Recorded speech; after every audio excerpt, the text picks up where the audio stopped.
still Knicks fans.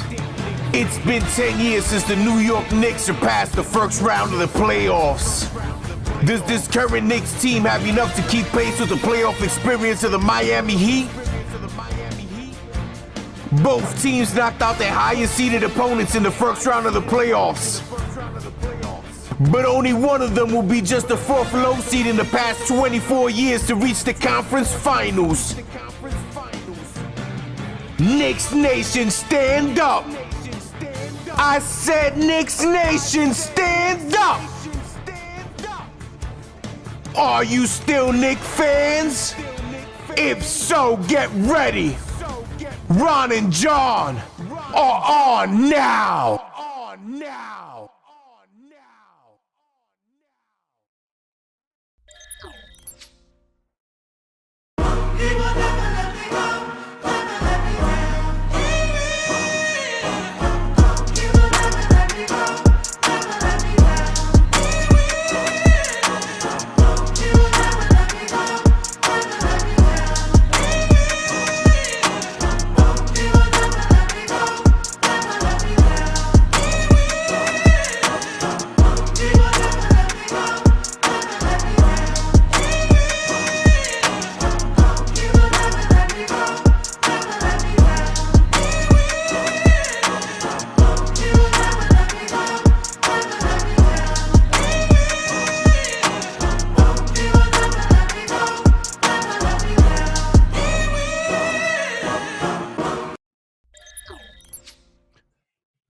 And we are back. Let's go. Let's go. Our New York Knicks.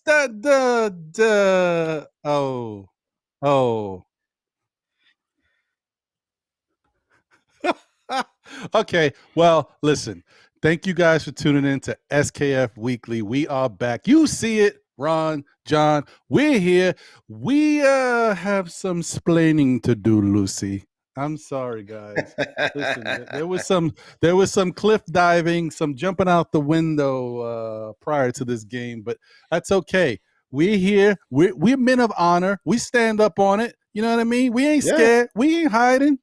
We ain't ducking. Listen, start shooting all your tomatoes at me right now. It's all good. It's all good. I just wanted to come into game one with all that energy. But this is what I'll say. We still have a chance at a gentleman's sweep. Oh, yeah. So we can still get partially sweepy. You know what I mean? Yeah.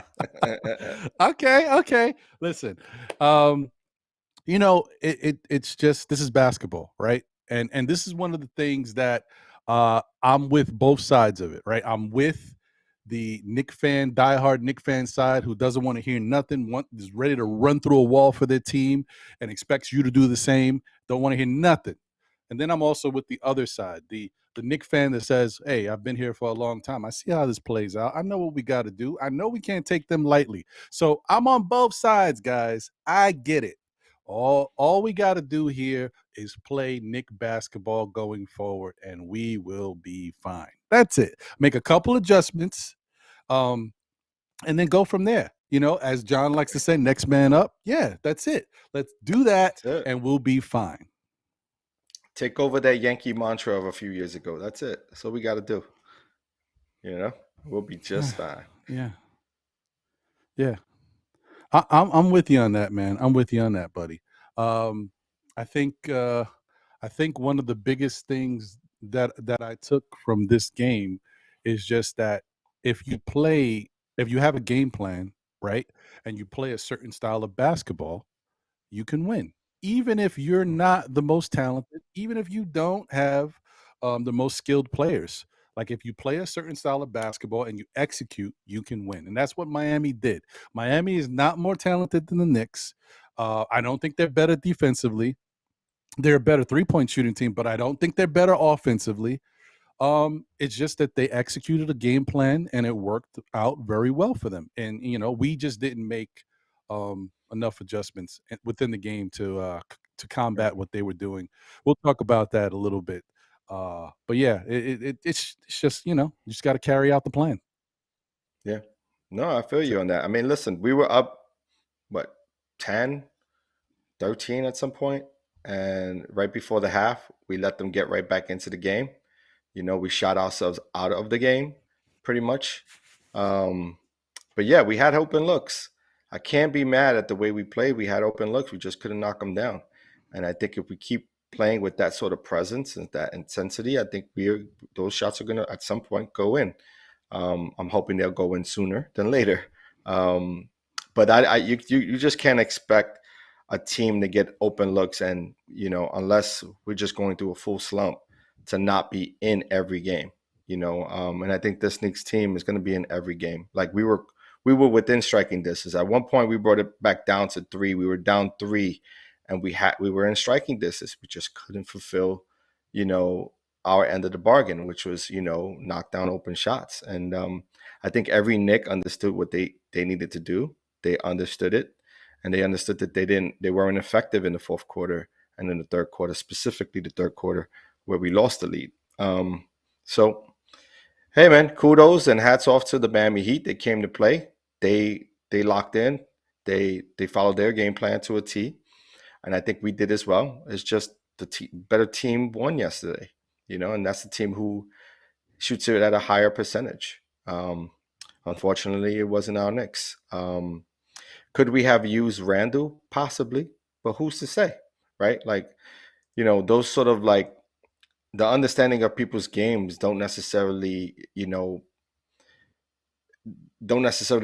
what a playoff game will look like when they're on the court, right? Because you don't know what kind of Julius Randle you'll be having. You can have a Julius Randle who can go for 40, or you can have a Julius Randle who can get caught into similarly what RJ got caught into, which was that ticky-tack aggressive fouling. You know what I mean? Like getting in the face of another player on the other team. I think him and Caleb Martin, he was trying to get into it with Caleb Martin.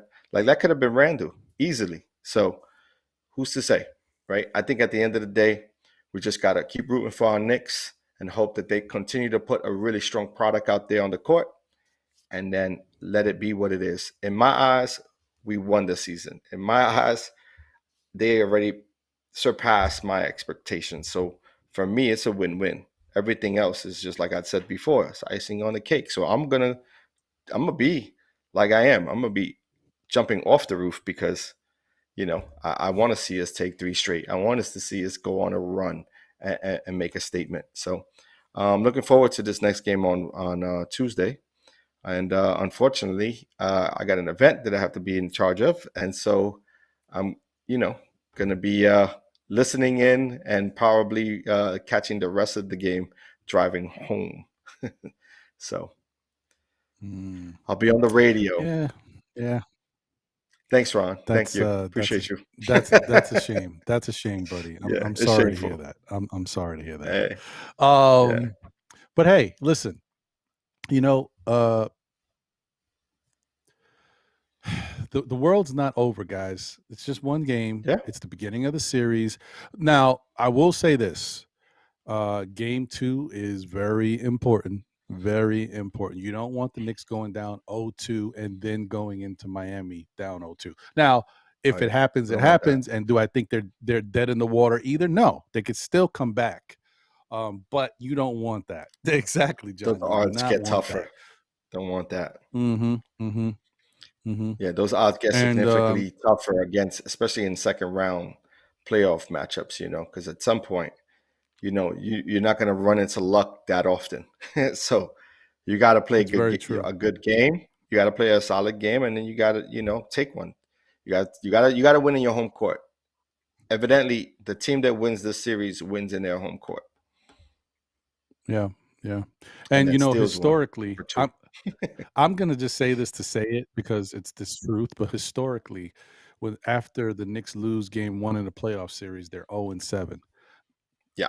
Should we really make a big deal about it? Probably not. You know why? Because historically, this Knicks team is not the same Knicks team that was in those other playoff series. So it's different. Right. You know what I mean? Right.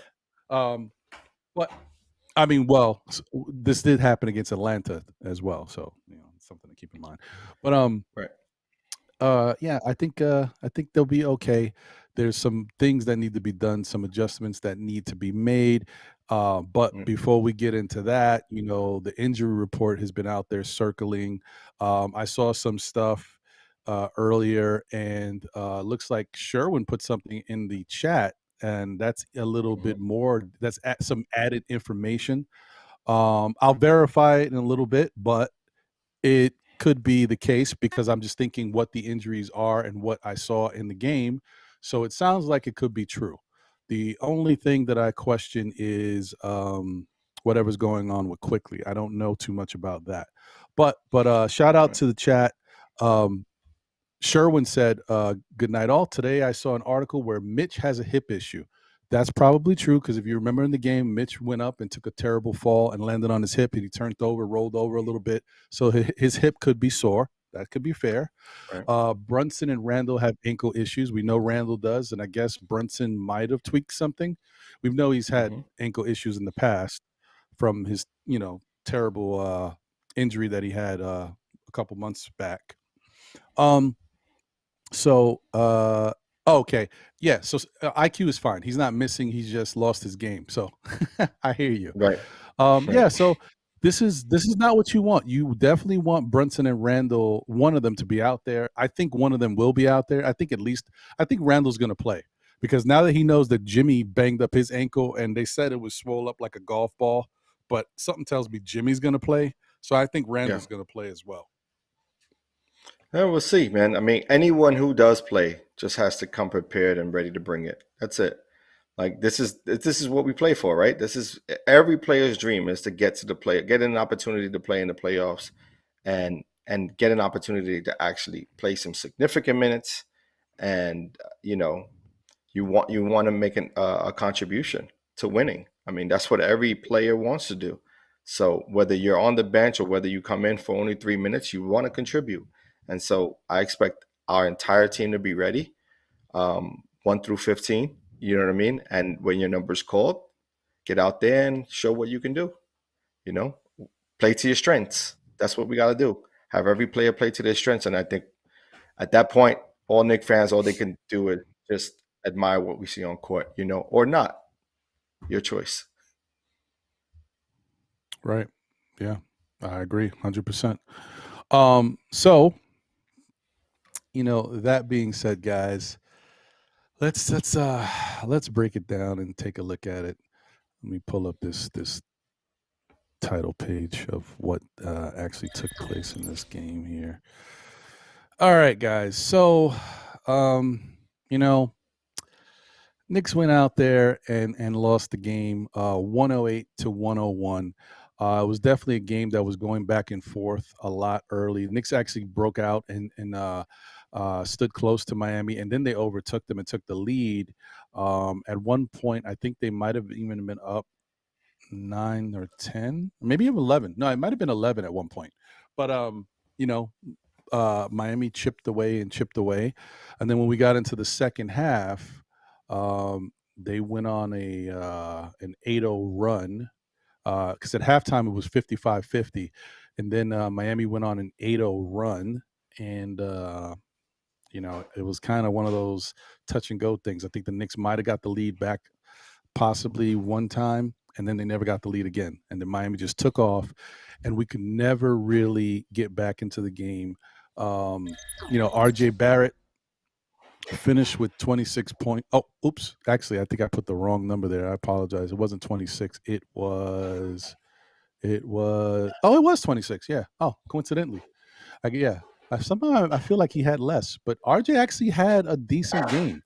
I mean, he shot 1 of 5 from 3, but he was 50% from the field, 10 of 20, and he had 9 rebounds and 7 assists and a steal. So RJ played pretty good basketball.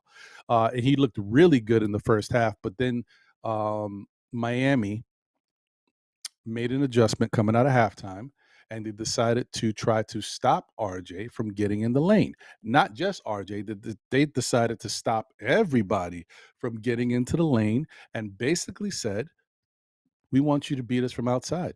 And the Knicks did exactly that. They tried to beat them from outside because those were the shots that were available. I know, they say when you have these opportunities to take open shots, you got to take them and knock them down. But it was just a little too many threes for my liking. For a team that doesn't shoot the three that well, I felt like we settled.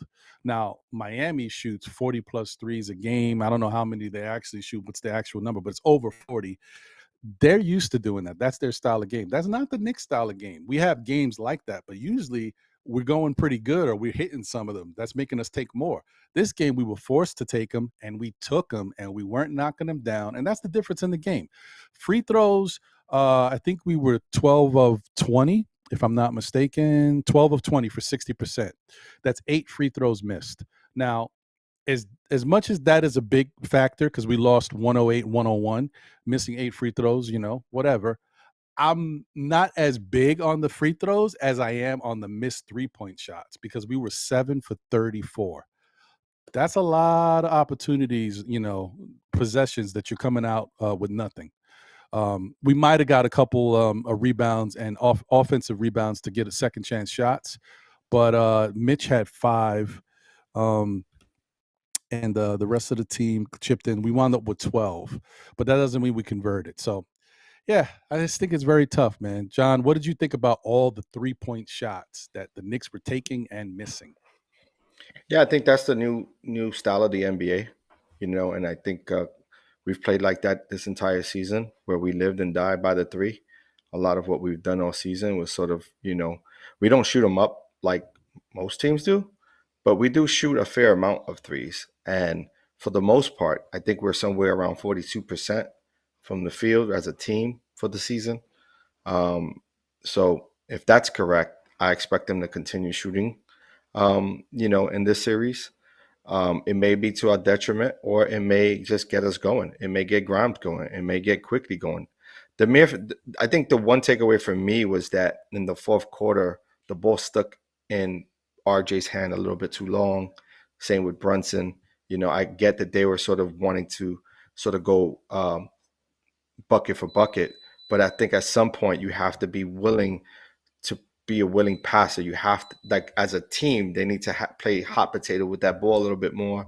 That way they can find an open shooter and get other players into rhythm. Because what it seemed like to me is that, especially in that third and fourth quarter, it looked like guys weren't in rhythm to shoot. They weren't ready to get the ball, retrieve the ball. And if they did get the ball, they were shooting against the shot clock. And so, you aren't comfortable shooting against the shot clock because you're not sure of your timing and do you have enough time for your release. So I think it's important, or it's vital, that this Knicks team, work the ball around, you know what I mean? And, and then within the offense, of course, it's predicated on one player activating the offense. So allow that to happen. Just start earlier in the shot clock and then move that ball around. And I think if we do that, people will stay more engaged and we'll start knocking them down. That's just my opinion. I think it'll vow well for the Knicks to do that. And we'll see. And just as a disclaimer, I know we showed the graphic, and we had the old graphic of Cleveland as a logo in there, and we're supposed to change that to the Miami Heat logo, but we'll fix that up at a later date. Oh yeah. That I did. Thank you for pointing that out, because I did fail to switch that out because of the layers, and I was like hoping that no one noticed it. And I'm sure somebody did. Oh boy. Anyway, yeah, here's the thing though. Like in the regular season, and I understand what you're saying, John, as far as if the shot's there, you got to take it. However, for the regular season, we shot 35%, which is 19th in the NBA from 3-point percentage. We did shoot 42% from the field, but we were a good in the paint scoring team. But 35% from 3 it's very low. And if you want to hear something even worse, for the playoffs, we're shooting 43.8% from the field, which is not too bad. It's not great, but it's not too bad. But we are shooting 26.8%, last in the Eastern Conference in 3-point shooting. So this is why I'm concerned that we're settling for these threes when we are not knocking them. Yeah, we're not knocking them down. But I will say one thing. One thing that if you're Oh, go ahead. Yeah, go ahead. I'm sorry. No, go ahead. No, I was going to say Sorry. one thing we could have did is played Obi more in the fourth quarter because he was the only one who was knocking down threes and he wasn't out there that much. But go ahead. Yeah, no, you're 100% right, and I think that's an adjustment that Thibs has to make, right? He has to be willing to stick with the guy who got it going. But again, sometimes you make a misjudgment on the way you see the game is going, and that's inevitably what it gets you, wins and losses. There's something to be said about players who aren't strong 3-point shooters to being willing to bring that ball a little closer to the rim, right? Like if you have an open 3-point shot, there's nothing you shouldn't question driving in a little closer or stepping in a couple of steps in to make an easier shot for yourself and work your way backwards, right? Get yourself into a mid-range game versus continually trying to chuck up threes that you're not hitting at a high clip. The other question is, if the other team is hitting threes and all you keep hitting is twos, you're never going to win, right? Those are the numbers, right? That's sort of like, that's the way the new NBA is, right? And that's the analytics of today's game is that, and you can see it really well when you look at the Sacramento game versus the Warriors. The Warriors threw up, Curry shot 32 times. And I couldn't tell you how many 3-pointers he shot, right? And so because he hits it at a high clip, you're at a disadvantage against a team like that, because now you have to be just as primed to knock down those threes to even stay in the game, and so it's all there's some analytics, but there's also players got to know what they got to do out there on the court. They're the ones there. They need to know who are the shooters. You got to get out to the shooters, make it very difficult for them to have open looks. And then on the other end, when you're open, you got to knock them down. There's no excuses. You're a pro, right? So at this point in the game, you got to make adjustments. You got to make your shots. And if you can't make them from the 3-point line, you damn sure better start driving the ball a little closer to the basket and hit that mid-range in order to get your shot off, because everything can't just be to the basket. So I would say what the Knicks should probably think about doing is the opposite of what Miami did to them. Miami right now is going to let the Knicks shoot because they have to prove to them that they can be beaten by the Knicks perimeter shooting. I would say the Knicks should try to do the reverse. They should run Miami off of that 3-point line and force those guys to get in the paint and get in the mid-range because they're not good at that. Jimmy Butler's great at it. Bam Adebayo is good at it. But those are the two. Kevin Love don't put the ball on the floor and drive to the basket like that. Their point guards, that's not their forte. Kyle Lowry used to be good at that stuff, but he's the shell of himself. Even though he looked really good in game one, if you get under Kyle Lowry and really play some strong defense against him, you can stop that because he doesn't have the same speed, doesn't have any athleticism these days. You can stop Kyle Lowry's game. I just think that is the way that, you have to live and die with. Yes, they'll be having better, closer opportunities, so the shots might be easier to some, but that's where the Knicks' teeth of their defense is, funneling guys into Hartenstein, funneling guys into Mitch. And, I think that's how we can defeat them because they take way too many 3-point shots. They're too good at moving the ball around and finding open looks. And, for as I just mentioned, how the Knicks is shooting last in 3-point percentage, 16th in the Eastern Conference. The flip side is Miami is number 1 in the Eastern Conference, shooting 40+%, 42, 43, something like that percent from 3 in this playoffs. So why give them their strength or allow them to continue to do what they're doing well and get those extra points up there with those 3-point shots? I think you got to run them off the line, and the Knicks are going to have to make some adjustments. So.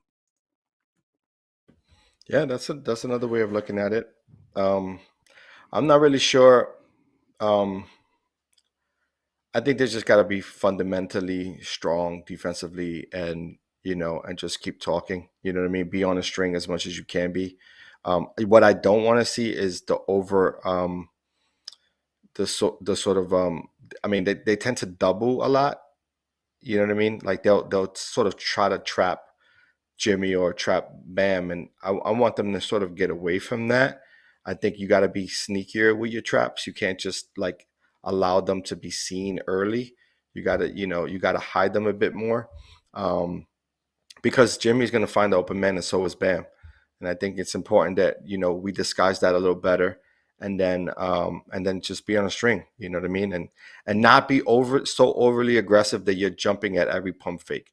Right. At some point, you have to stay down. You don't have to contest to the point of jumping at someone in order to, make them shoot a bad shot. Just getting up under them and close enough to distract them is, for me, better, because now your hindrance is not, hey, they just pump fake me out of the play, and now you're at a disadvantage. Now you're playing 5-on-4. And I seen that a lot this past game. Like this past game, I seen Obi over pursuing. I seen Quickly over pursuing. A lot of us. I mean, even Hart. Not Hartenstein, but Hart. He over pursued a few times, and it's like you got to stay patient. You got to stay in front of your man first and foremost. That way you stay in that string. Especially when you're rotating. And usually the rotations happen after someone try to trap, right? And so now you're running at the player versus running at a location and setting your feet at a defensive stance, right? Just getting in front of a player and keeping your hands above, sort of in their face. But yeah, man, I mean, maybe they'll try that. We'll see how it goes. I think Miami's built for the playoffs. I think they have a quality team. I think everyone who's played so far has contributed how they expected them to contribute. I mean, Kyle Lowry came off the bench and played about 30 minutes, right? If not a little more. And he was a heavy contributor, especially in the fourth quarter. And you see, that veteran leadership, right, on the bench. They kept cutting to the bench. And Kyle Lowry's, he's an active talker. He's telling players, yeah, you need to be here. You need to be that. Like, you guys got to look for each other. Even Kevin Love. Like, there's something to be said about, leadership and some veteran leadership like that, that sometimes we look at all the flashy young players and we get excited by the new fresh car. But that old Mustang could still run. You know what I mean? And sometimes it's a little more reliable than those newer Maseratis. So, listen, that's how I look at it. That is true. I just think that he's in an element where he knows the Knicks are still a fairly young team. He can do some things and work some magic, some experience against them. But really, if the Knicks look at him the way they should look at him, they should look at Lowry like, you're washed. We can take you. We don't fear you. You don't put nothing in our heart that we got to worry about. And I just want them to get that type of attitude and mentality, these young guys. But I know it's tough for the young guys because some of them are struggling. Like, no one would expect Quickly to be struggling this poorly in these playoff games. And then Grimes, I'm going to give Grimes a little bit of a pass, but tomorrow I expect him to play better. If he doesn't play better, then I would kind of lump him in with Quickly as well, because he did miss some games because of injury. This was his first game back, and he didn't have any rhythm prior to that. He was shooting 18% from the field and 11% from three in the Cavaliers series, which is ridiculously disgusting. So, Listen, so it's you also, guys got to step up, man. yeah, I agree with you. I think it's also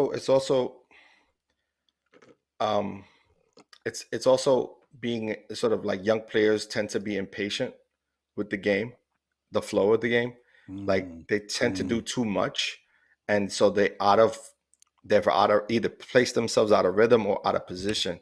And so they aren't putting themselves in a good position to be ready to make a pass or to score the ball, right? Either sometimes you'll see Quickly drive right into the teeth of the defense, and then he's stuck there trying to do an outlet pass, you know what I mean? And in front of defenders, same thing with Grimes. Like, you aren't making the right decisions because you don't have a game plan and you're not playing within rhythm.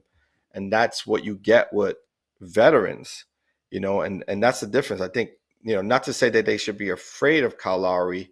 I think they should need to respect Kyle Lowry. I think, they may they could feel like they're better than Kyle Lowry at this moment in time, but they still need to respect them, you know. I think what tends to happen with older players is that when their athleticism diminishes, their skill level gets up a little higher. You know what I mean? And their IQ becomes a little bit better, or a lot better actually. So you notice like old timers, they when they were younger, they didn't have a jump shot, and then as soon as they get older, they all automatically like knock down everything, right? And so it comes with age because you learn how to play within balance, and when you balance, you're a better shooter. And you're able to see the floor a little easier because you're not going 100 miles per hour. You're sort of, you're shifting to 65 and you're working into 75. You can't go 85 anymore, but you're playing within reason. You know what I'm saying? And I got a taste of that this past week. And I was telling you guys that I had played some pickleball. It was interesting because I was playing against some 16, 18-year-olds and they were flying. I'm talking about flying. I just was able to pick some spots. You know what I mean? And I fared well, against them because, at the end of the day, at the end of the game, everybody's calling me OG. And it's like, it wasn't because I was over athletic or I was killing them anywhere, but I was making smart decisions and I was scoring the ball sort of easy because I knew where my spot was. You know what I mean? And defensively, I knew what to do in order to keep a player in front of me, and I was probably the only guy on the team boxing out, right? And it's like that's a lost art, boxing out. And so it almost made me stand out because I was able to grab boards, I was able to grab a couple of blocks, you know what I mean, do things like that. But that's what I'm saying. Like older players figure it out. They know what they know the tempo of the game that they are best at, and young players are still trying to figure it out. Right. That's a fair point. Shout out to the chat. Thank you guys for tuning in. Walter Blackman is here. Good evening to you, sir. Hope you are doing well. Thank you. My family is we're taking it day by day, getting a little better, but there's still a lot of work to be done. But I appreciate you mentioning them. Shout out to Sherwin. Thank you for you being here and your information you put in the chat. Appreciate you. Dwayne Dennis is here. Appreciate you. Shout out to you. Big L 139 and Lennox represent is in the building. Yeah, Jalen Brunson is not hurt, but I guess he he's a little banged up, but he should be fine. Walter White is in the building. Salute. Thank you guys for tuning in. Appreciate you guys. And for those out there that may be watching, just tuning in, checking out the show, thank you for tuning in to SKF Weekly with Ron and John. This is the place. This is the show where you get your answers. You get your Knick fix. You know what I mean? So you can go other places, but you're still going to wind up here. Just saying. Anyway, thank you.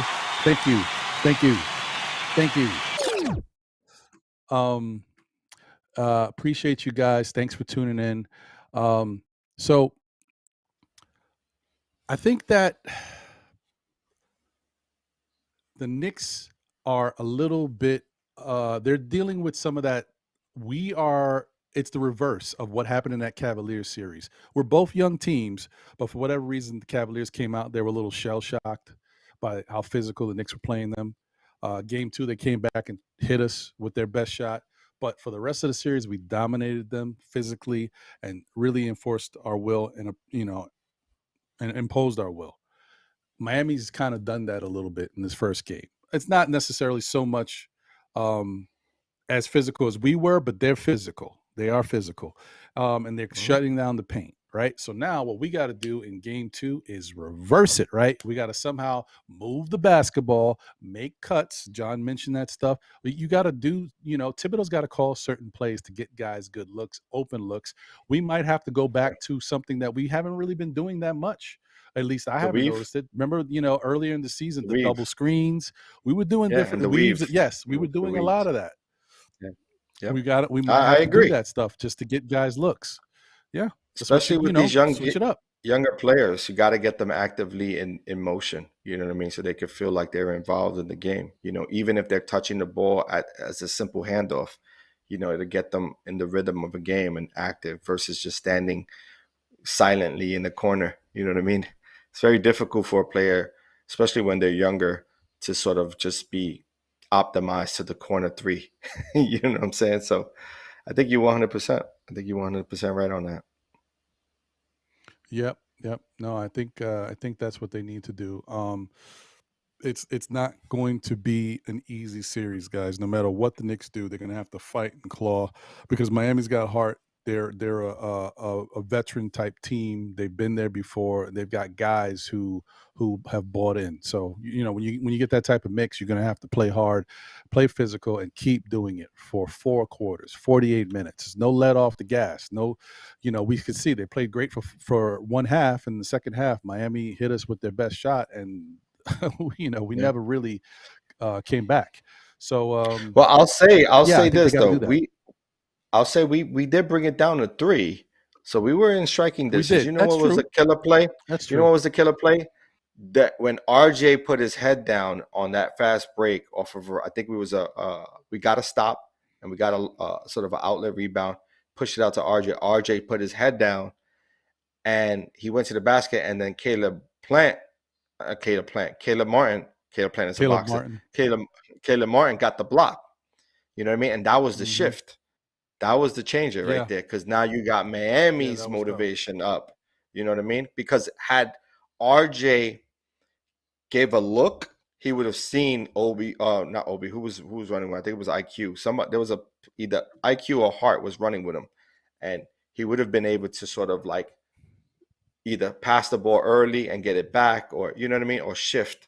But he decided to put his head down and and made it obvious that he was going to the basket. And I think that's what you get with young players. Like there's a little bit of immaturity there when it comes to playing basketball. There's a little bit of selfishness in his game that we want to see him succeed, but we also want him to play team basketball, especially down the stretch of games, because you need that.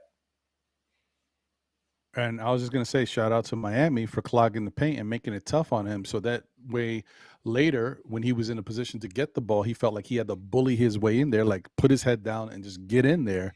And at that point, like you're not looking up and seeing, as Thibodeau likes to say, the game will show you, what needs to be done. He couldn't see what needed to be done because he had already made a decision and he had to go strong in order to kind of execute that. But the problem is, and this is what you just mentioned, you got blinders. And that is a problem that the Knicks have had when they're playing poorly. Guys get blinders. All of them have done it. Even Jalen Brunson has done it. Yes, 100%. And that's not the way to win games. You have to use your strengths to the best of your ability. And when they come to collapse, that's when you have to pass the ball and depend on your teammates. You have to, because this is the playoffs. They're not going to give you them easy shots. They're going to go a little extra hard. And sometimes they'll be fouling you and getting away with it. That's another thing that I know a lot of Knicks fans and people at the Garden, and I see people on Twitter complaining that the refs took the game away. Listen, the refs didn't take this game away. Did the refs help? No. But we knew this was going to happen. I said this coming into it, and I'm not being me, the prognosticator. Oh, with the big words. No. You know that you're playing the Miami Heat. The Miami Heat is notorious for being a playoff team. They're going to get calls. They got a superstar on their team with Jimmy Butler and his playoff Jimmy. They're going to get calls. You got to expect it. I knew coming into this, they were going to get more calls than the Cavaliers got. And you have to know that as a player, and the coach knows that too. So you can't worry about that. You got to go out there and play your game. The bad thing is that when you're not playing your game well and they're capitalizing, then those foul calls don't happen, or they go in the opposite direction. That's when it hurts, but right. And at the Garden, there's something there's something real about the Riley effect, right? Riley doesn't have an effect. His presence has an effect on referees. It's just what it is. You know what I mean? Call it what you wanna, but it's the real thing. That's how it is. You gotta expect it. Gotta expect it. But even to that end, I think the Knicks got their fair share of calls themselves. Free throws. Got to knock them down. Yeah. You got to be better than what you shot them for. You know what I'm saying? So it's not to say that you're supposed to hit every free throw, but if you shoot it at a better clip, then you're closer. You make that opportunity closer for you down the stretch of games. And couldn't tell you, like, when Mitchell Robinson's on the line, you're not expecting him to knock down any threes the way he's looking on the free throw line. Everything's flat.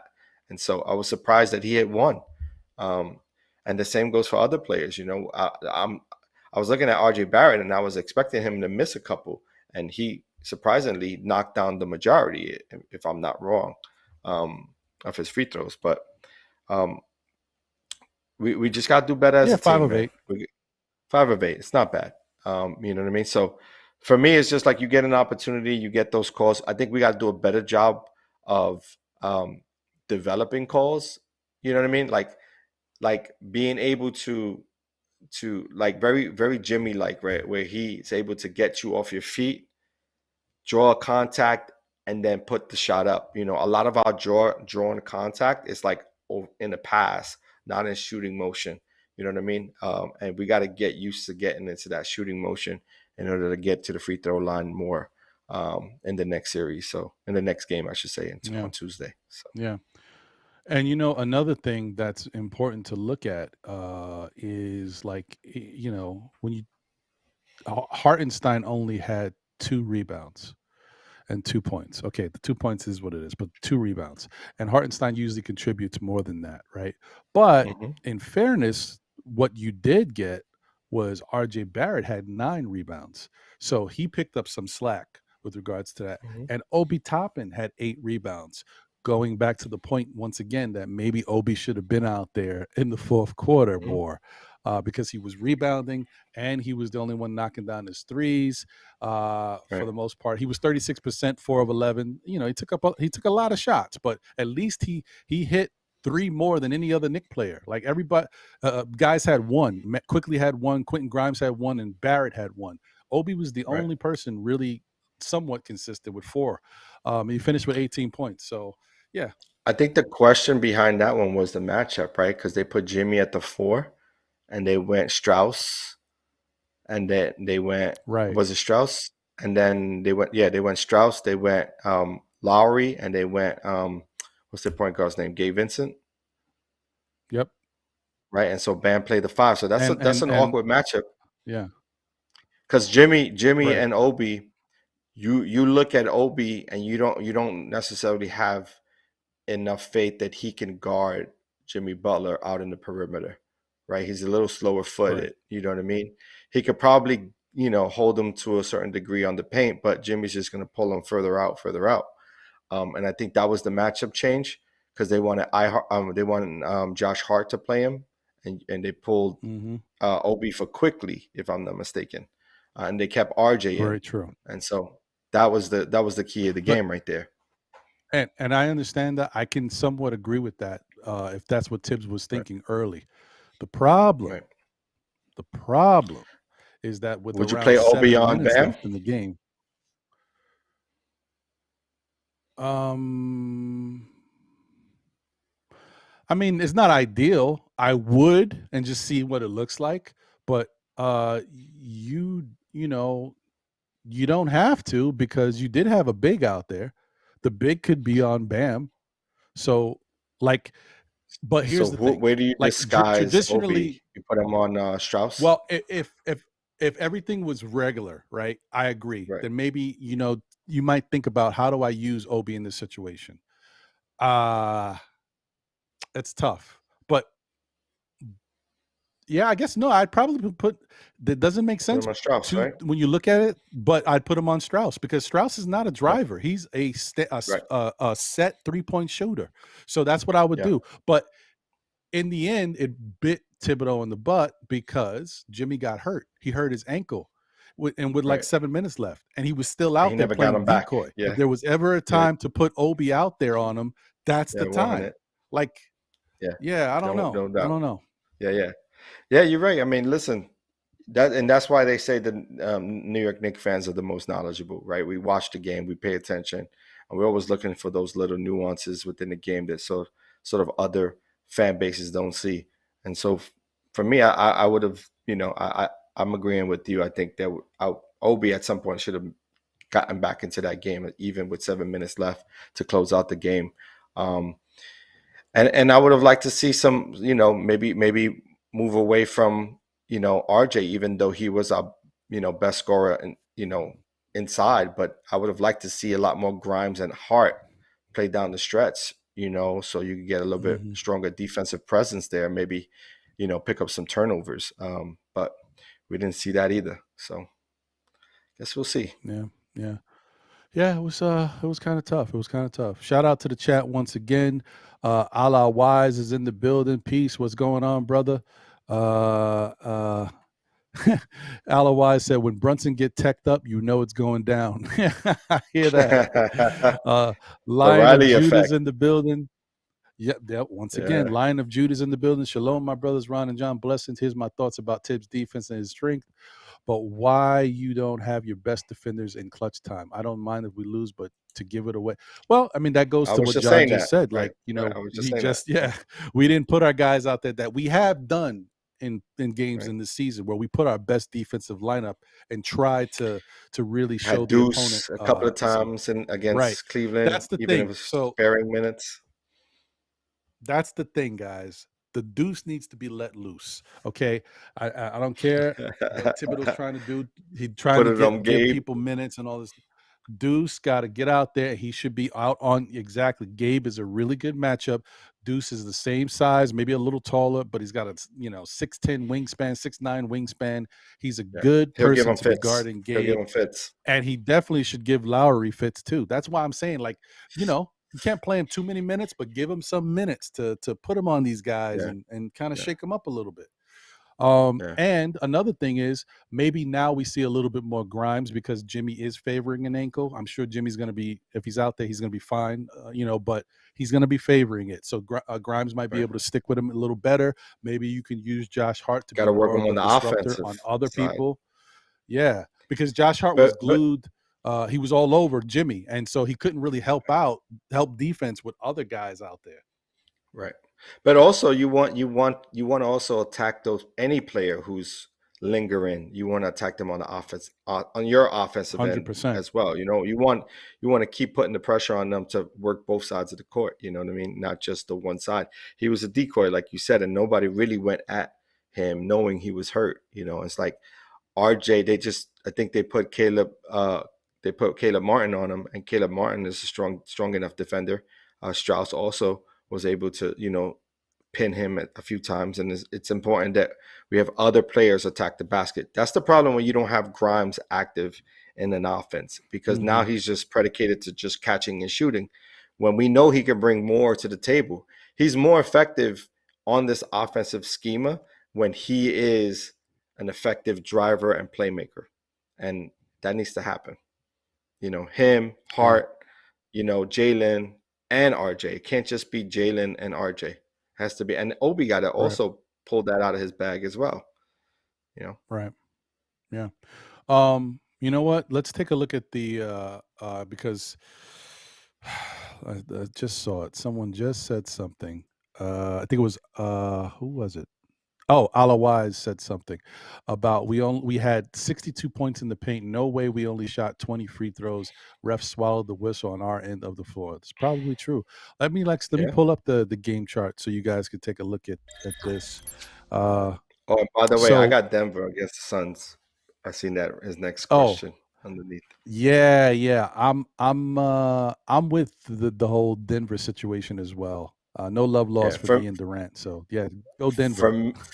For me, the way I see it, I see Denver. I see Denver Warriors, and then I want to see Knicks versus Celtics. Although it looks like the Celtics lost today without Embiid, so who knows? Crazy stuff. Yeah, the Celtics lost today without Embiid.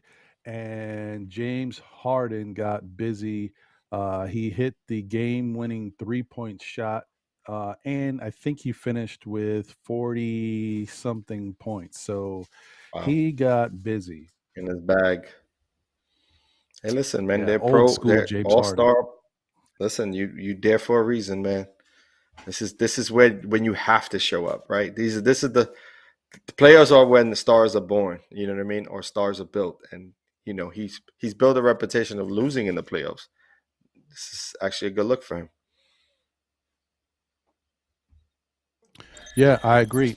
So looking at the game chart, guys, you can see technically, really, Well, I'll say it after we looked at it. Okay, so obviously they won 108-101, but we out rebounded them 48-39. But as we talked about on Saturday's show, Know the Ledge and D's World of Hoops pointed out, Miami they don't mind the opposing team out rebounding them. It's a part of their game plan. It plays into their scheme. They don't care. They had 26 assists to our 20. They had 8 steals to our 6, 5 blocks to our 4. So somewhat pretty even game for both teams. They had 8 turnovers. We had 13. So 5 more, a little bit of an issue. 42% from the field for them, 47 for us. We shot better from the field and we out rebounded them. Keep that in mind. 33% from 3 for them. We shot 20% from 3. 79% from the free throw line, and we shot 60%. And I know automatically when you see that, people are going to point to it, well, we lost at the free throw line. I don't think we did. Should we have shot better from the line? Yeah, we should have shot better from the line, but we missed 8 free throws.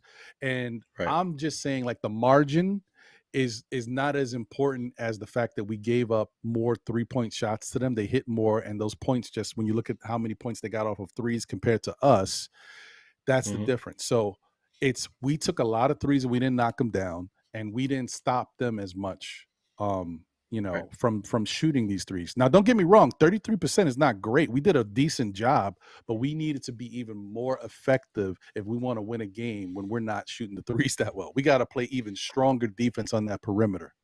And we have to be able to work inside and try to, find the contact in order to get calls to go our way too. You know what I mean? A lot of the times our players are sort of going against the grain, going against contact versus going to contact. And I think that's a vital point. I mean, when we look at the stat point, and we'll probably bring it back up if you can, Ron, you'd look at, you said 6 blocks, I think we had, right? You had 6 blocks up there. Let me see. Did we have 6 blocks? Yeah. No, not us. Miami Heat we have 4. They had 5. They have 5. They have 5. And so out of those 5 blocks, Kyle Lowry, if I'm not mistaken, had 4 of those blocks. Really? Is that? Oh boy, let me see that. I don't know. I want you to check that to see, because I thought I seen this. Shoot! You ain't lying. He had 4 blocks. You see what I'm saying? And so that's a problem. Crazy. And that's a problem when you're. Thank you. You just reminded me of something. Thanks. Go ahead, John. I'm sorry, but there was something I wanted to point out that you just reminded me of. But that's key, right? Because that means you're exposing the ball to a guard. A guard is not supposed to be able to get you at the rim, especially an older guard like Kyle Lowry. He may have quick hands, but that only tells me that you're not protecting the ball properly. You're not keeping the ball away from your body. You're placing it in a way close to your body that he can go ahead and reach and grab that ball from you, considered to be a block versus a deflection. But either way, he's still making a defensive stop on you. And I think that's important that we change that up as well. Be able to keep that ball away from your body and just disguise it a little better when you're driving to the basket. 100%. Thank you for bringing that up, John, because I wanted to talk about that. The blocks are fugazi, but he still did what he needed to do as what you just said. It's the positioning of the ball and how it looked.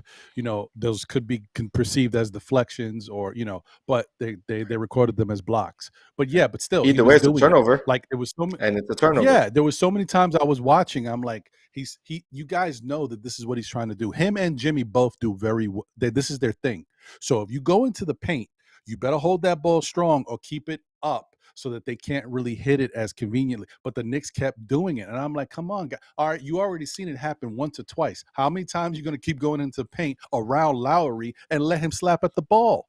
Like, I just couldn't. That was frustrating me a little bit. RJ did it a couple times too. It's also a part of people's sort of nature within the game, right? Like, you get to, even when you're in game motion, you start to see how, like, sort of their I forget, it's like a trait that people have. Like, it's a part of their game. Like, they don't even know they're doing it, and they're doing it. And you start to realize that, and you could look at somebody and say, okay, this person, I know he only wants to go this way, or he wants to shoot this and he wants to lean in this way, and he's always exposing the ball this way, right? And so you start to find those nuances, and good IQ players figure that out early, and they attack late in games because they know that that's a weakness that they can take advantage of late in games. You know what I mean?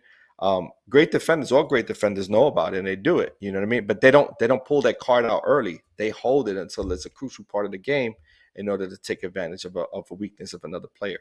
You know what I mean? And I think that's what you've seen in last game. I think we got to be more creative. Our playmakers got to be more creative. RJ has to be able to move the ball around when he's driving. He can't just keep it left in his side hip, you know what I mean, all the time. He has to shift it.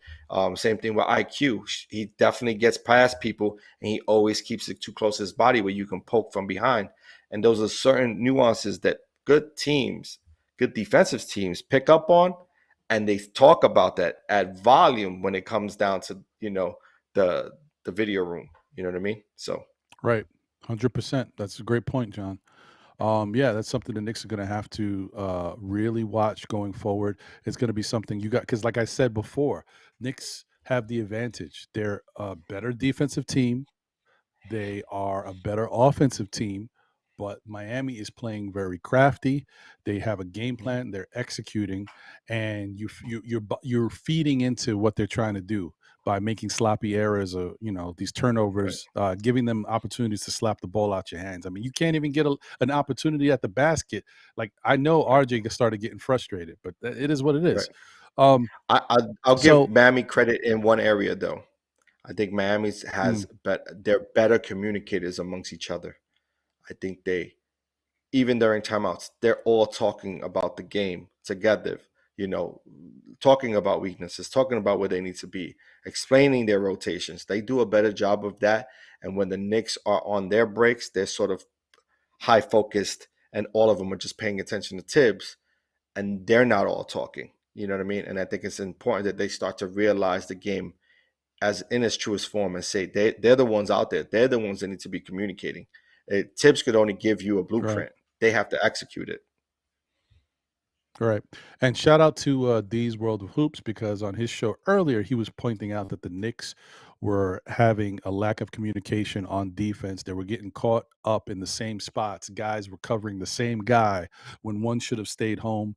I think he focused on Mitchell Robinson too, because Mitchell Robinson, in the case when you're the lead guy that's going backwards, you're the one who's supposed to call out what's happening so that the guy ahead of you can make that move. Oh, I got him, or go, take this dude or whatever. And Mitch wasn't doing the best job of doing that. He was pointing, but I don't know if he was vocalizing.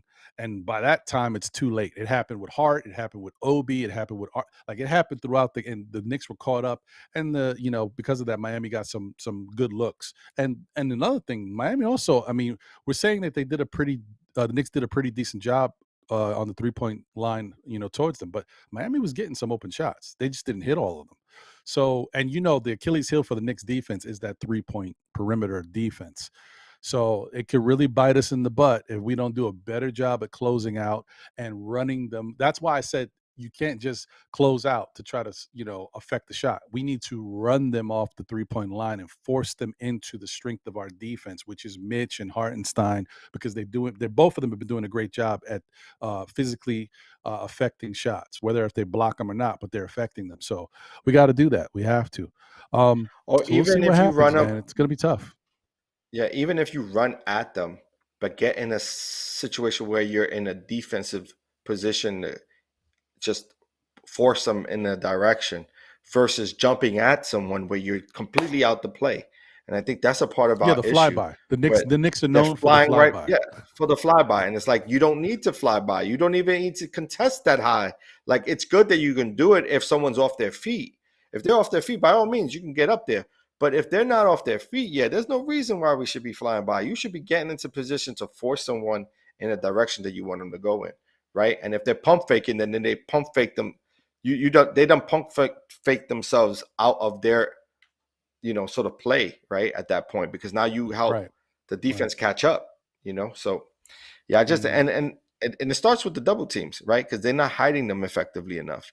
They don't hide them effectively enough for Bam to get caught trapped, or for Jimmy to have his back turned. They're not hiding them effectively enough. And if they're able to do that, then it'll be easier for them to do rotations. But because they're not, they're chasing, at the 3-point line versus, just getting to the guy, or running them off is what you call it, running them off the 3-point line, or getting in their face so they make it a tough shot, Right. Shout out to the chat. Kareem Grant, what up, twin? What's good? Good to see you as always. And Ala Wise said Brunson was forcing it into the paint, missing and not getting calls. Jay Hart forced up bad shots in transition instead of passing. Once we started playing selfish, we lost. That's definitely doesn't help us trying to get back into the game. I will say one thing that did happen, and I knew it might be an issue. Because I was texting, I was like, man, we're playing pretty good in this first quarter, and Brunson hasn't even found his game yet. And I got to tell you, really, Brunson never found it. He was able to get into the paint and do a couple floaters later in the game and get those shots off. But if you look at his actual shooting, whenever he attempted a jump shot, he didn't do well at it. His 3-point, he was 0 of 6 or 0 of 7 from 3, whatever that was. And then his mid-range, his little patented step back shot was not going in. He hit maybe 2 of them, but he missed a couple of them early, and then in the middle of the game he missed a couple. So he didn't really have his shot going, and I knew that's tough because Brunson is a stabilizer. When the Knicks are going any which way, he's always coming down and getting that basket to keep the momentum going. But when you're not getting that from Brunson and no one else is stepping up and hitting that shot, that's when the lead starts to extend and you're really playing from behind. So that was tough. It's interesting because he still had like 20-something points, right? It's interesting because he still because he's a scorer. Plus. Brunson is a scorer, he's bro. A scorer. Right. Yeah. 100%. So let's get into a couple of these videos real quick, and then we'll just talk about just the adjustments that we both feel the Knicks can make in game 2, and we'll get up out of here. So first off, to pour it on, hate to do that, but in the what were you thinking? Once again, I feel like he was the last person to get this, and he's going to get it again, Mr. Jalen Brunson, because he not only was he having a bad offensive game with his patented moves early, he was making some turnovers and just didn't look quite right with the ball throughout the game. And so Brunson is our what were you thinking person of the game. He had 5 turnovers, by the way. You see this one right here. Oh no! I mean, like, come on. When have you seen he can't even grab the ball when you're passing it to him? You knew something was like, what's happening here? Then we got this play. The ball's getting flipped. Look at this pass. Oh no! Uncharacteristic type plays for a guy who does really well with holding onto the ball. And then there it is again. There was a couple more. I didn't clip all of them, but you get the drift. Like he was uncharacteristically not good handling the ball. It was a hot potato for him. That's tough. And it just played into, he's human. It played into his psyche. So his patented shot wasn't falling. He was let me just make sure I know that he was 0 of 7 from 3. His patented shot's not falling. That's plus huge. He's 0 of 7 from 3. And then he's turning over the ball 5 times. He was out of it, man. And he said in the press conference, he said, I played like, I don't know what he said. Did he say I played like trash? He owned it. I think he said something like that. He said something like that. So, and he basically said it, this one's on me. He basically owned it. He said, this one's on me. He didn't lean on anybody, any of his teammates. He said, this loss is on me. And I expect him to have a comeback game if he's able to get out there healthy. The question is, will he be healthy enough to play game 2? I hope so. I hope the game to game is sort of like just a precautionary measure. But I think, I'm hoping that he plays. And I'm hoping that we can get Randle back out there. You know what I mean? The hope is that, we get a full team outside of, Jericho Sims, who's going to be out, for the series. But, for the most part, I think I would like to see us at full strength and then, get a crack at it, Right. So that brings us to our peak performer of the game. And like we talked about him, he didn't play great late in the fourth quarter. He had some tunnel vision. He bobbled the ball a couple times. He got his shot blocked a couple times. He just wasn't playing well in the fourth quarter. But the first 3 quarters, and especially the first half, R.J. Barrett played a really good game of basketball. He finished with 26 points, 9 rebounds, and 7 assists. I mean, you signed me up for that from R.J. Barrett. I'll take that every game. I mean, there's nothing I could really be mad about with regards to his effort.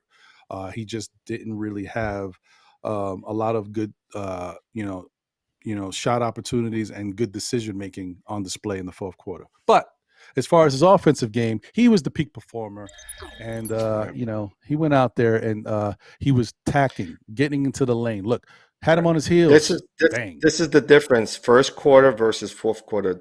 The way he played in the first quarter is how he should have played in the fourth quarter. Picking your spots, not driving 100% down the lane. Picking your spots when to do that, and then shifting and going for that mid range. Especially in the fourth, where players are looking for you to drive. You can stop and pop at any moment in time. And I think he lost that in the fourth. He got into his emotions and started getting into this tick for tack with Caleb Martin, and it just affected his game. They got really physical with him, and he just let the referees get into his head. He let the non-calls get into his head, and instead of just stopping and popping, at anywhere between the free throw line, extended, he would have been all right. But he chose to do more of his fourth quarter work in the paint, and it didn't vibe well for him. Like, the referees wasn't giving him any calls going down to the lane, and so he should have took that as a note. And hopefully he figures that out. Like this right here, that little floater game, that's where he needs to be. Mm-hmm. He needs to be right there. He needs to be in that area or shooting that pull up jump shot from the free throw line. Like, he has the strength to get in front of people. At that point, he can figure out ways to draw fouls. But that move right there, that's all day in his bag. You see how far they collapse down into the paint? That's what I'm saying. That's what RJ needs to live in the baseline, in the paint, and in that mid-range area. Live in those spots. The threes, if you're open, they'll come. But if you live in those spots, you get yourself a rhythm. So now when you take those threes, the ball's going in. You're feeling good about it. You can line that up a little better. And as to your point, what you were saying, he was being a lot more calculated with his drives and kind of watching what the defense is doing and then attacking. Whereas in the fourth, he was like trying to, because we were struggling and trying to get back into the game. He's just a bull in a china shop and not watching what the defense is doing. It's a good point, John. Right. 100%. They were getting into his head too, because they were smacking him around. He wasn't getting the calls. He got into a little physical altercation, got the tech or whatever it was, the flagrant foul on him, off of I think he was sort of doing the screen. You know what I mean? It's like you see it in those little nuances. I've seen them all. Actually, you could actually see him chasing Caleb, trying to get in his face. And it was like, why are you doing that? Like, just play your game. And so he got into his emotions that game, and hopefully he learns from it. We're human, right? Everyone's human. Everyone gets there sometimes. So yeah, it happens. Shout out to Knicks won today. Appreciate you. Thank you for tuning in as always. He said, people forget we got wiped by 25 points and won the last series in 5. Losses are going to happen. Not worried at all. I hear you, man. It's true. You got to take it's one game at a time for a reason. That's how you I'm not worried. I'm looking at the gentleman's sweep. I'm not worried whatsoever. Yeah, all right. There you go. You heard it here first, guys. Lion of Judah said, Ron, I have a question. It's a 48-minute game, but why we don't use the bench unit for 6 to 8 minutes a quarter to keep our starters fresh in the last 6 minutes of the fourth quarter to bring it home? It's just not Thibodeau's way. Hold on. But I do think that let me call. I got Thibs on the line. Let's see. Hello? You gonna let him know? Thibs? Hey. Thibs hung up on me, man. He ain't trying to hear all that. Hey, man. Listen, that's Thibs' style. That's just not his way of doing things. But what I will say is, not gonna do it. Usually in the past, Thibs would run the starters, then he would run the bench, right? Then this year, as things progressed, he had the mantra of, I'm going to put the starters out there, but the bench out there, but one starter has to be out there with them. It's usually RJ or it's Brunson. And then sometimes he might mix and match and do 2 starters with the bench, but it's usually one starter with the rest of the bench guys. The problem is, especially in the fourth quarter, when we had a couple moments, at some point it was RJ out We're there with down the 3. bench, and RJ wasn't getting it going. Yeah, but RJ wasn't really getting it going. So, it is what it is. He couldn't do what he wanted to do, and he didn't make the proper adjustments, and nor did Thibs. Going back to the whole thing that we said before, Obi should have played a little bit more in that fourth quarter because he was effective. And he was rebounding. If you're going to tell me that Obi's going to have 18 points, he's going to be our best 3-point shooter, and he's going to have 8 rebounds, all right, yeah, or Obi deserves the minutes. It's when he doesn't do anything that you're like, okay, well, what is he doing? Listen, at the end of the day, he's the coach of this team, and we got to live in. I mean, listen, they're going to ride for. He's going to make those final decisions. Unfortunately, Thibs ain't always going to be correct in those decisions, and I don't want to say he got out coached. You know what I mean? I think the players had a lot to do with it. Their poor performance had a lot to do with it. So I don't know. I wouldn't say it. I wouldn't say he got out coached. You think he got out coached? You think so? Okay. I'm gonna say no. In seriousness, I don't think he got out coached, but I think he made himself look worse. Like I think Spoelstra made better decisions and Thibs didn't capitalize, because it's not like Thibs was doing what he was running out there was horrible, but there was points where Thibs could have did something different and he didn't. It's not about to me. It's like when you're out coached, you're making all the wrong decisions, all the wrong moves. I don't think Thibs made all the wrong decisions, all the wrong moves, but I don't think he capitalized when he should have. Like, there's no reason when you got a hurt ankle Jimmy Butler out there playing decoy in the corner that you don't do something else. Shout out to D's World of Hoops, because this I will agree with him on. Either Obi should have came back in the game and he could have gone to work because Jimmy's not going to stay with him, or Josh Hart, who was still guarding Jimmy. Jimmy's just decoy in the corner. Switch out, put quickly on Jimmy, and let Jimmy play. Play that, and put Josh Hart, an active defender, on someone else. You know what I mean? Like, you got to move things around. It's hard for me to look at the game and say. I mean, I agree with you, and I agree with that statement, and I think you're 100. I think that's a good sort of breakdown. I just don't know if Spoelstra did anything different from first quarter to fourth quarter. I just think they executed better. I think it was the same game plan, because even defensively, they were still doing the same triangle D, where they were sort of collapsing 3-4 guys in the paint they were doing that in the first quarter. It was RJ was making better decisions in the first quarter. You know what I mean? Versus Miami making an adjustment. I think Miami played consistently throughout the entire game. No, Miami made an adjustment. Coming out the half, they put the wall up. In the second half, but the wall was there in the first half. No, but it wasn't as like, the commitment wasn't as strong. If you listen to, and this is the good thing about Spoelstra, but that's intensity, though. That's intensity. That's not necessarily. But it's intensity because of Spoelstra. Because Spoelstra in the timeout said, "Do you guys see what they're doing? They're living in the paint. Right. You guys, yeah." So he's talking to them, telling them what they should be focusing on. They did a much better job at it. But it was the same game plan. They just were more effective at. They were more effective as the quarter went by. But then you think about what Coach Thibs was saying on the bench: move the ball, make the right pass. He kept saying all the right things. They weren't doing it as effectively. They weren't executing. That's why I'm saying being mindful of it. Right, and that's why I say I don't want to say he got out coached, because I think he was making good moves, but I do think that not capitalizing with that much time left in the fourth quarter, when Jimmy's just out there hobbled, that was one you should have. I'll give him a ding for that one. So, but it is what it is. Yeah. So, what's your thoughts on anything like going into game 2 that they should do differently, or should they just come out and play the exact same way, but hopefully they execute better? What's your thoughts? Yeah, I think a little bit what you said earlier, where just throw in some other mixes on the offensive end. You know what I mean? Do a little bit more, of the, interchanging some of the ball movement, getting some motion offense going. Doing a lot of screens and drags and incorporating a lot of those into the mix.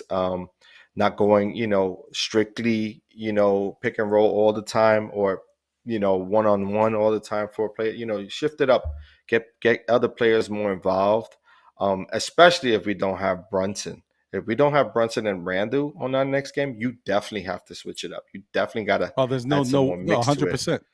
Yeah. So, I think I agree with you. I think he needs to add a couple of those nuances. Not every time down the court. Of course, you're gonna have your moments, but I think they need to sort of incorporate a little bit more in their offensive scheme. And then defensively, like we said, run people out of the 3-point line. Don't do flybys. Stay in front of your man if you can. Stay grounded. Stay physical. Continue to rebound defensively. Offensively, if you can get them, you can get the second chance shots, then by all means, but you don't want people leaking out. And I think that's what Miami does a great job of doing. They leak out when you're, having your second shot opportunity. You got to get back on the defensive side. You can't be outmatched on a leak. You know what I mean? You got to have 2-1 every time. So, that's the keys for me. Yeah, no, I hear you. Smash that like button, guys. Thank you guys for tuning in to your number one show for Knick content. You know what? We may not have all the answers, but we'll get you right. Appreciate you guys. Thank you for being here.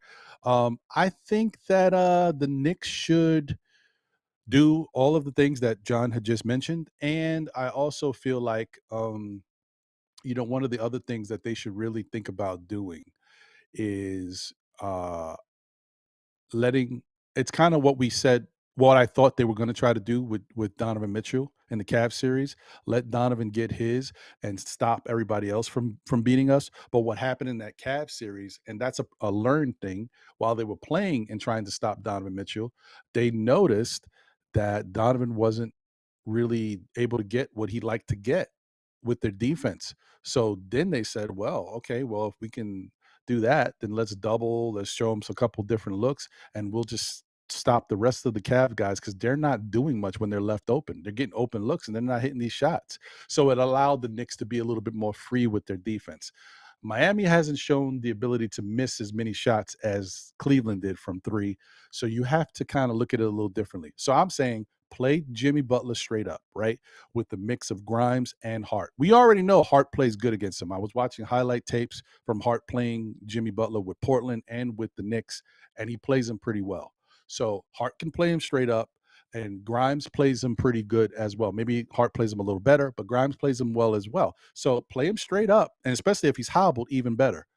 And take. I would also put RJ on him too from time to time. Like I wouldn't be shying away from putting RJ from time to time on him. You're gonna have to switch it up.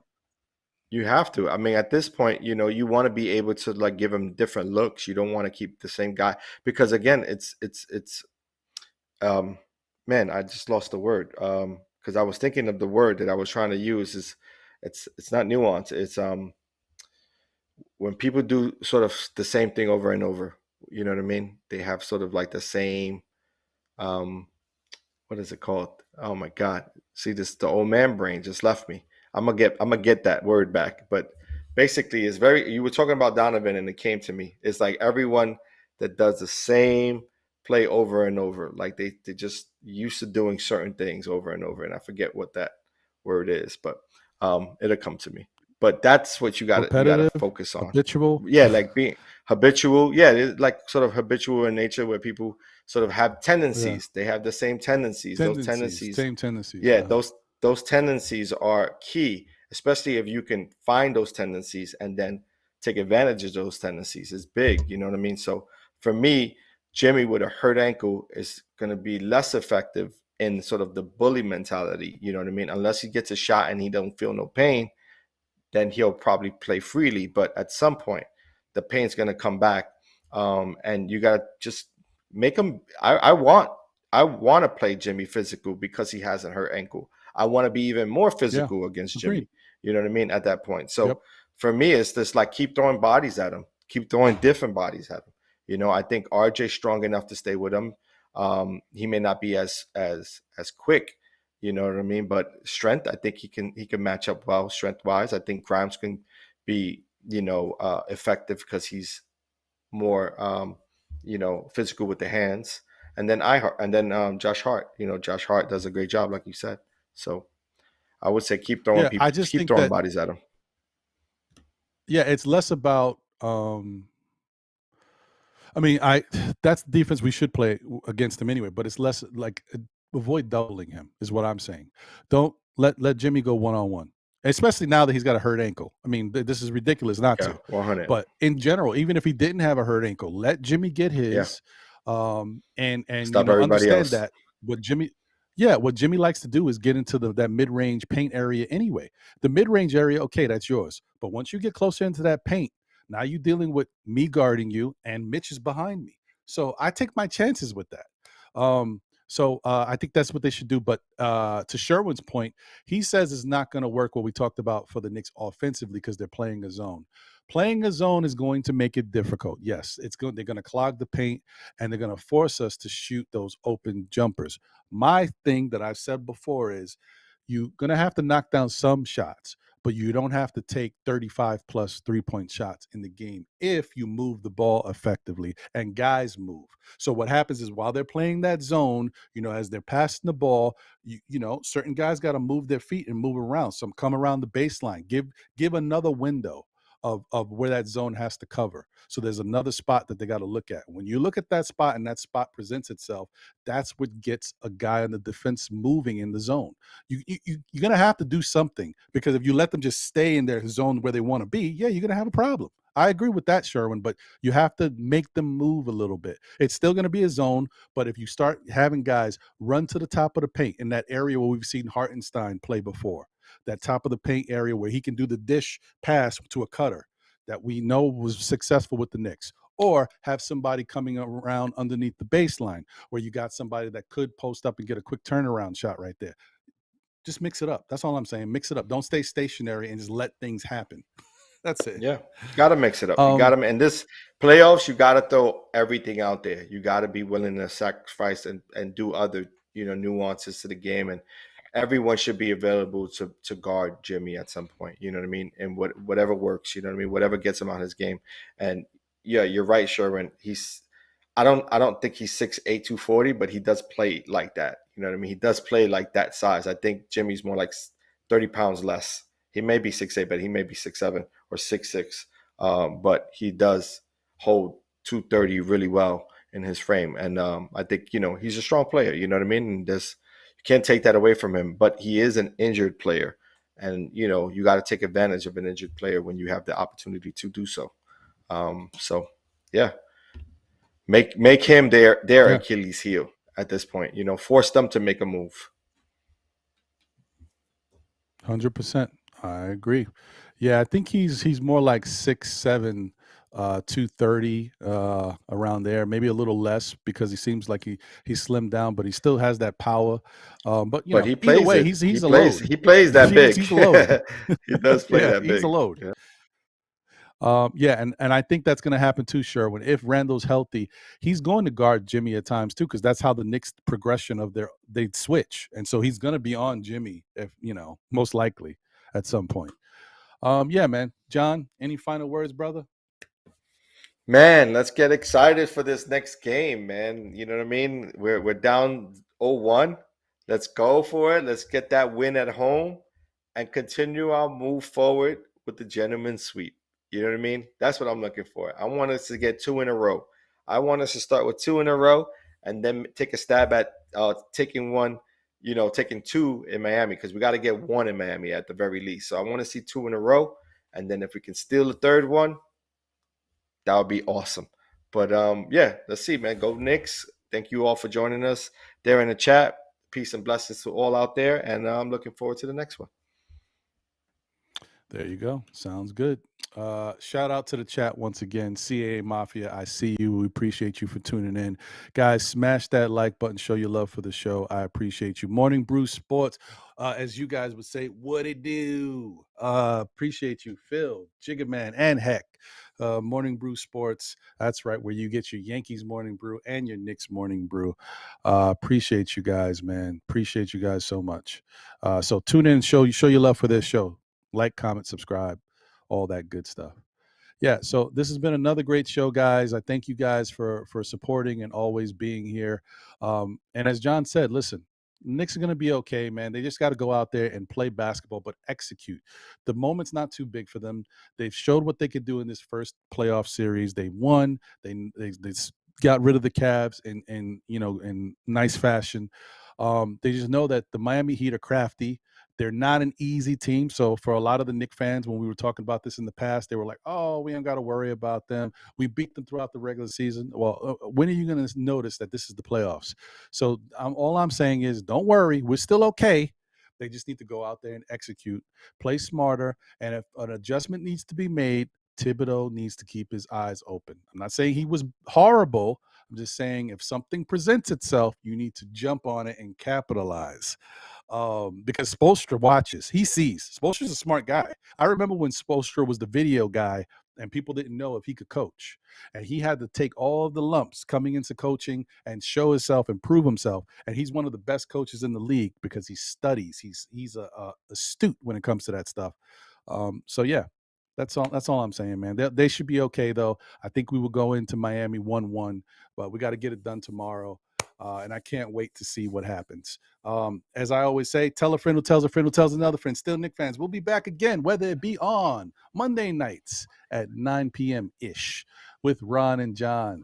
Thursday nights with Ron and John as well on the NBA Report on NBK, Nothing But Knicks Network. Shout out to the Podfather Sim. Or on Saturdays with yours truly for Know the Ledge. Last couple shows have been great. If you guys haven't watched it, I know it's Knick content. It's not necessarily evergreen. You know what I mean? Things change, but there were still really good shows, good breakdowns. It was very informative. We put a lot of video stuff in there. It was a collab between me and D's World of Hoops.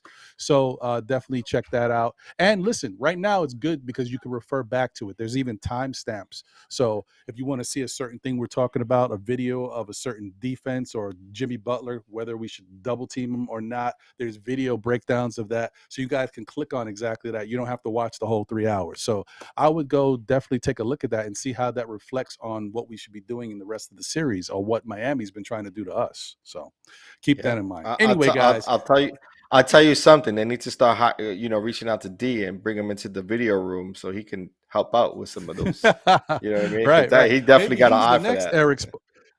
Maybe he's the next Eric Spoelstra. You never know. Look, you need more than one video engineer to be out there looking at plays and taking a look and sharing with coaching staff because it takes a village to build a strong team. You know what I mean? Facts. And John, Morning Bruce, I guess that might be Heck. He says, John, we got to get to a Yankee game, brother. And then he said, definitely got to go in tomorrow morning on the Yankees. I guess he's not happy with what he saw. Listen, we just lost another one in the 9th today. It was like, you gave it up. We were up 2-0 and we gave it up in the 9th. It's like we're having a slow start. We've been here before. That's the great thing, right? The Yankees have been here before. We'll be all right. Let's just get over the hump and then get into our winning streak. Yeah, heck, catch me mid-August because at that point, we should be in a groove. No problem. Thanks for showing up, brother. You're never too late. You're always here.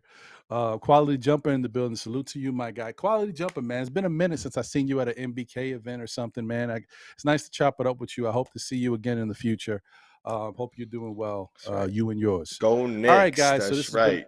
That's right. Let's go Knicks. This has been a great show. Knicks. Thank you guys for tuning in. Have a great rest of your evening. Tomorrow we wake up. We'll be happy. The Knicks play basketball, and we're going to get this victory. So let's do the damn thing. Let's go. All right. We out of here. Appreciate y'all. Peace.